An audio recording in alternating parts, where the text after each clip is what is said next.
अस्सलाम वालेकुम जी, मेरा यूट्यूब चैनल देख रहे हैं। मैं सोहराब बरकत हूं। माली टब्बर के अगवाकारियों पर बातचीत करेंगे। अदाकारा के साथ चीजें काफी सारी मैचिंग कर रही हैं, ट्विनिंग कर रही हैं और एक बड़ा अच्छा सीन बनता हुआ दिखाई दे रहा है। यानी 36 साल अदाकारा को 26 तारीख को सिंध में बुलाया गया है। सिंध में जाहिर है आगे मेहदी अली काज़मी साहब मौजूद हैं, उनके मोस्ट फेवरेट इंसान।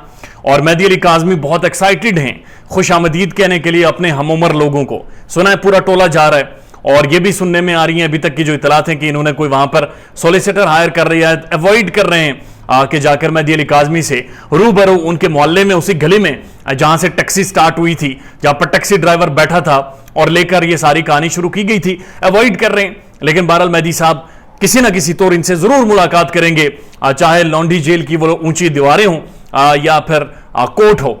लेकिन 36 साल अदाकारा जरूर उनसे मेहदी अली काज़मी की मुलाकात एक दफा होनी है, जो कि सिंध के मुकाम पर ही होगी। आगे बढ़ते हैं और आज की जो कार्रवाई हुई है, एमएलओ है जो कि होके नहीं दे रहा। और ऑप्टिक्स के ऊपर अगर आप जाएं और आप सिर्फ चीजों को देखकर जायजा लें, अंदाजा लगाएं, तो ऐसा महसूस हो रहा है जैसे चीजें मेहदी काज़मी की बेटी के फेवर में जा नहीं रही। ऐसा महसूस हो रहा है जैसे चीजें खराब हो रही हैं। ऐसा महसूस हो रहा है जैसे लोगों को थकाया जा रहा है जैसे लोग एग्जॉस्ट किए जा रहे हैं। हकीकत बात यह है कि यह केस जिन बुनियादों पर खड़ा है वो सिर्फ और सिर्फ मेडिकल है। और उनमें से पहला मेडिकल यह था कि बच्ची की उम्र का तयन, कि यह बच्ची माइनर है या फिर शादी की उम्र को क्वालिफाई करती है पाकिस्तान के कवानीन के मुताबिक। उस वक्त आपने देखा कि 2 नंबर मेडिकल रिपोर्ट बनवाई गई, केस खत्म कर दिया गया था। पुलिस वाला वो जो था वो आकर सेल्फीज बना रहा था मुल्जिमान के साथ, जहीरा पाउट करता था, वो सेल्फी लेता था, शबीरा भी साथ खड़े होकर तस्वीरें बनाकर भेजते थे। इधर से आप ही उन तस्वीरों को लगाकर सेलिब्रेट करती थी। तो बड़ा एक इन्होंने माहौल बनाया, चिल माहौल था इस सारे टब्बर का और बड़ी खुशियां थी। रावी सुख चैन लिख रहा था and so much fun in life, ये अक्सर अपने व्हाट्सएप के स्टेटसेस लिखा करते थे। उसके बाद एक मेडिकल बोर्ड बैठा और उसने इनकी धज्जियां उड़ाकर रख दी, इनकी चीखें निकलवा दी जब बच्ची को माइनर डिक्लेयर किया गया और पूरे पाकिस्तान को पता चला। और पूरे ये जो लाइव स्क्रीन है आप देख रहे हैं, पूरे प्राइम टेलीविजन ने उस दिन रिपोर्ट किया कि वो बच्ची माइनर है, उसके साथ ज्यादती की गई है। उसके बाद चलान में सबसे इंपॉर्टेंट जो दफा जिसने ज़हीर के गले का फंदा बनना है 375 दाखिल की गई जिनसी ज्यादती के हवाले से, उसके लिए रिक्वायर्ड है मेडिकल एमएलओ, एक मेडिकल एग्जामिनेशन बच्ची का किया जाए। अब वो जो मेडिकल एग्जामिनेशन है, पहले तारीख पर तारीख, फिर जज साहब, मोहतरम जज साहब मुअज़्ज़ज़ अदलिया हमारी वो नहीं पहुंच सके। और उसके बाद हम ये देख रहे हैं कि आज बाकायदा कहा गया कि इस मामले को आप ट्रायल कोर्ट के सामने उठाएं, जहां पर आपके ऑलरेडी सारे मामला चल रहे हैं, वहां पर आप एप्लीकेशन दें दोबारा से एमएलओ की और उसके बाद जाकर एमएलओ की वहां से आप इजाजत लें और फिर एक मेडिकल बाकायदा डिटेल में बच्ची का किया जा सके। यह बात याद रखें, बड़ी क्लियर बात है।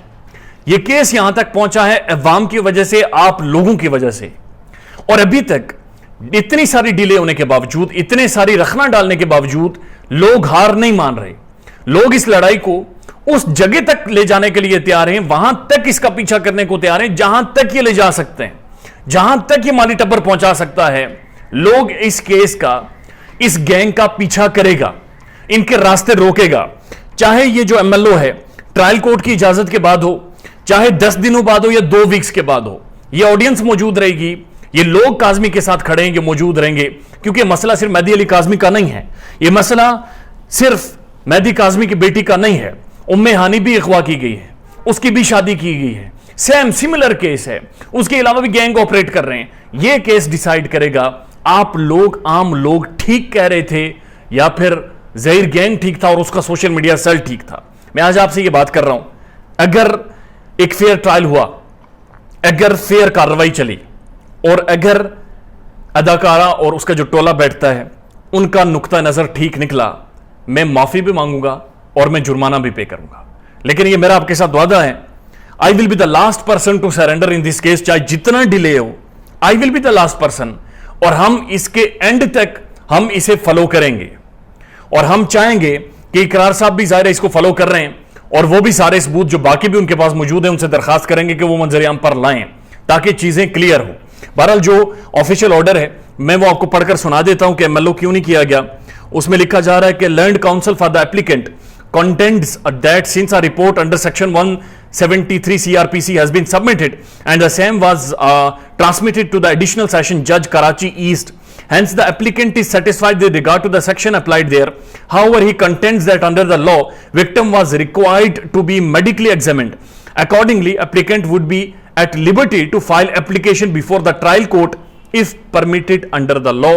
यानी कि जो applicant है, जो जिब्रान नासिर साहब हैं, उनका यह मानना है कि विक्टिम का लॉफुली रिक्वायर्ड है कि मेडिकल एग्जामिनेशन किया जाए, लिहाजा वो बिल्कुल फ्री हैं और ट्रायल कोर्ट में जाकर वो इसकी एप्लीकेशन दें और वहां से अप्रूवल लें और बच्ची का मेडिकल हो। ये तमाम डिटेल्स आपके सामने रखनी थी। ख्याल रखिएगा अपना। अल्लाह हाफिज।